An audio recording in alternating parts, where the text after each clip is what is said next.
Dostlar sizlere zor bahada 555 avtomobilini koyup verəmiz. Yəni 2023-cü yıl köp abonatçılarımız sorat duraydı 500 avtomobillərindən 55 avtomobilə gəldi yenə.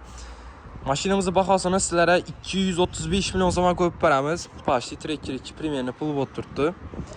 Fakat beta doncaydı olsa 235 milyon son. Maşinamızı klasikeləri 100% taza, yeterinde eskane defekt yok. Pokoleniya propan gazları var. 53 bin kilometre yürürken hələ üzü radno ballarında 5 ключ oluyor dostum. Bu maşinimizdə işlərində yox korpulikdə döşəlgən, kojunlu salon, sidinələri elektronik, rollarında cruise control, multimedia, 360 gradus kameraları, zor maşin. Şöyle böyle çorbalı orası. Bir anda yine üzünü udobni barı. Monitorları, 360 gradus kameraları, həm məşəsi baxılas.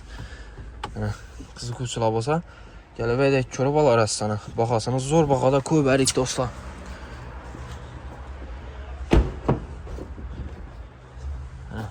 Salonlarım taza durdu. Akuratnik karabının yan maşin, panorama lük, həm məşəsi var.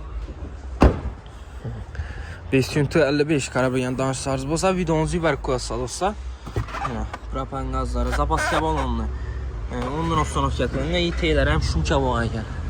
Propan gazın teyi.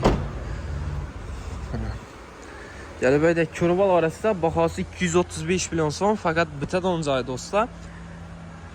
Gəl sizlərlə kreditlərlə hesablar çıxarıb verəmiz. Barteram maşinlarınız bolsa ki sizlər üstündə pulunu gəlsək, barteram qılarams.